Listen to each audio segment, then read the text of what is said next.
Okay, hello everyone, and welcome to the first of our series of virtual fireside chats in the run-up to Host City 2020, taking place online on the 8th and 9th of December, hosted by Glasgow.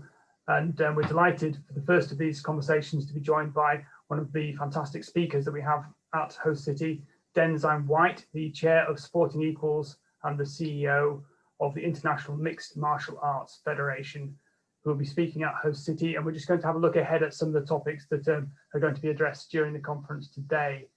Densign, major sports events are hugely diverse and international. Do you think this is reflected at the top level of sports administration? Well, thank you, Ben, for the question. I definitely think there's still a lot of work to do.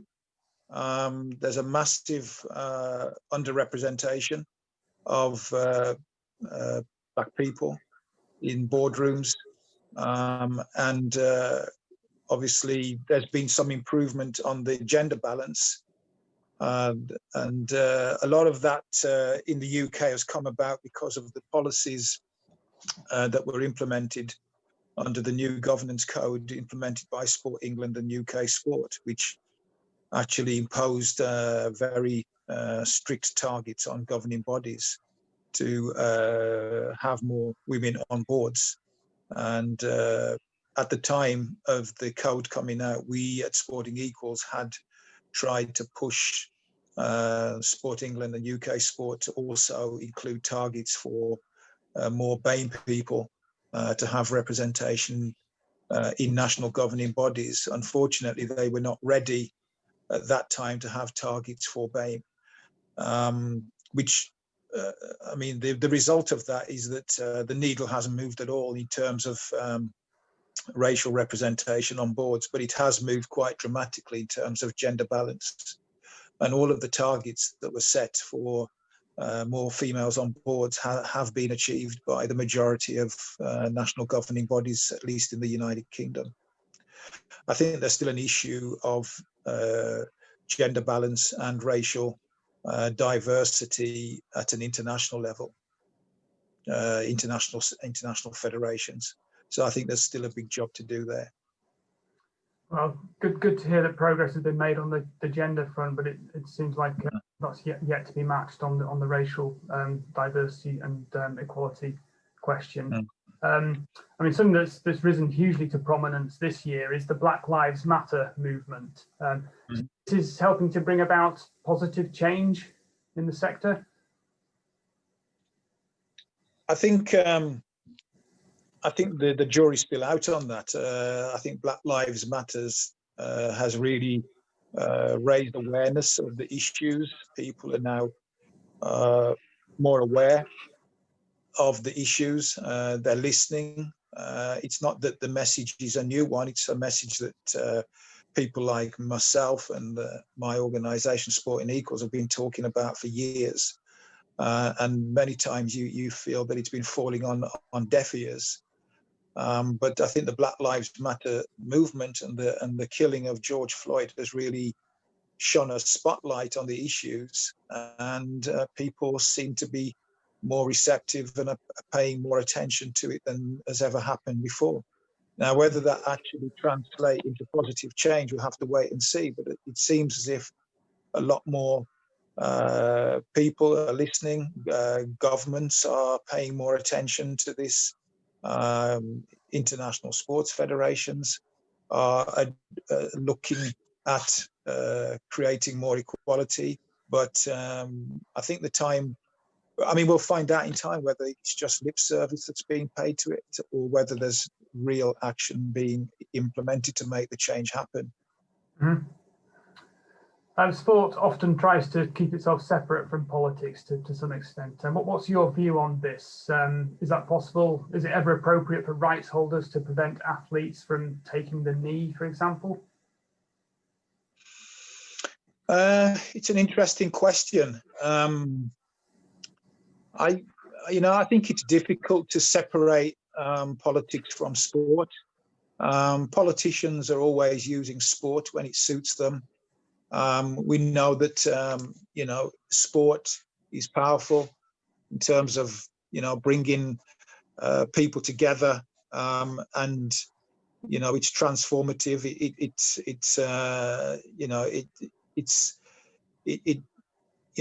When countries' national teams do well, it adds that feel good factor. Everybody feels great. There's that national pride that people feel from seeing their national team do really well in any international competitions, or their athletes doing well.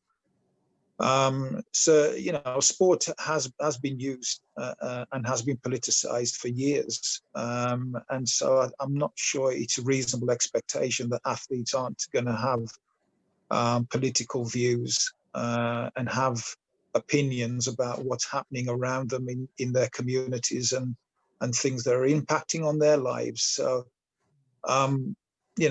politics is not something which one group of people have a monopoly over just because they're elected to a government. Politics affects everybody, affects all of our lives, and the change happens because the people decide that they want to see change. Normally public opinion that drives the politicians they're very reactionary to public opinion. So special interest groups as well. So in terms of the athletes taking the knee in competitions and whether hosts should try and prevent that, well, that's up to the host federations to make that decision. There's a discussion going on now about whether athletes at the Olympic Games should be allowed to take the knee as well. Again, I'm not so sure if it's something that I would have done as an athlete. Not sure I would have had the courage to do that in a medal ceremony. I kind of think the medal ceremony is something really special.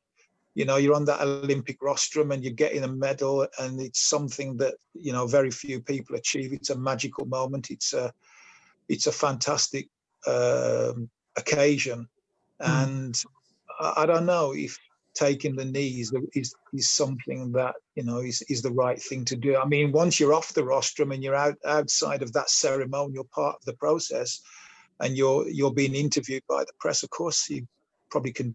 I would say probably do whatever you want. You can wear a T-shirt with a slogan on it, wear a hat with something on it, whatever you want to do. You can say whatever you want in the press conference and make your point there. But I think I'm not so sure I'd want to see protest actually during the actual medal ceremony itself. And I think you need to show respect to your other competitors as well. It's a magical moment for them. And do people want to remember that occasion?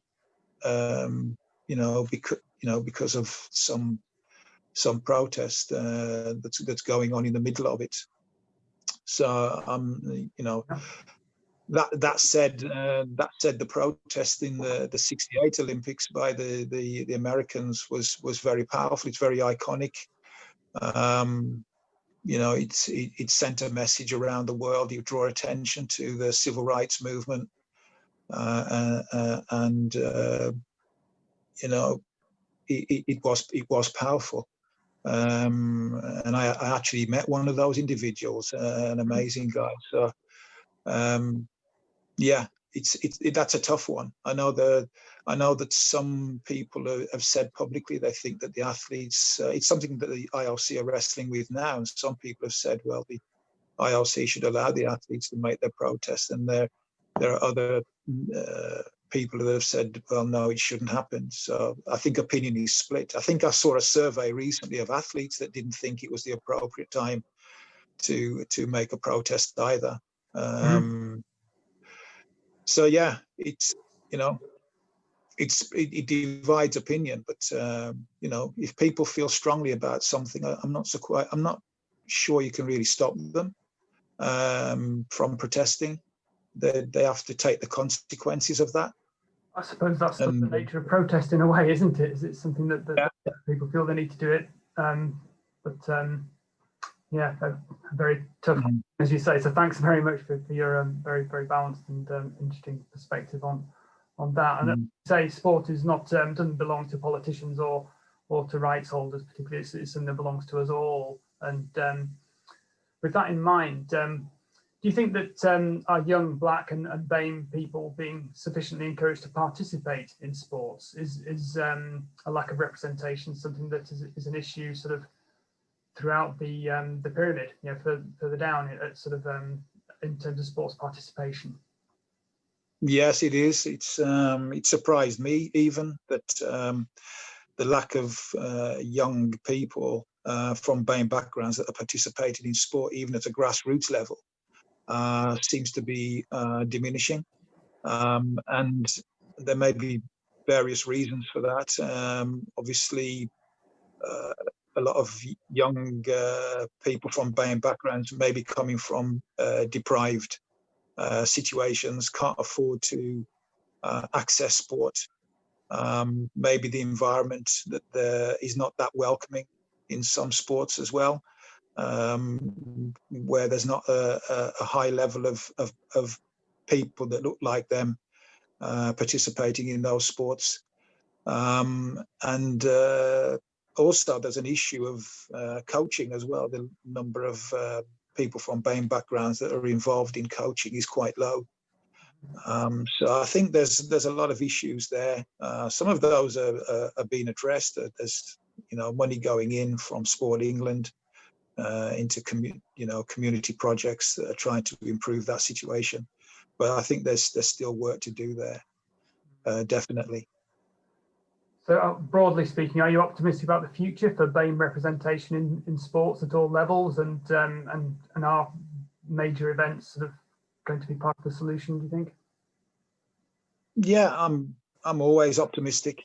I think things will change for the better. It has to change for the better, and I think a lot of people are realizing the importance of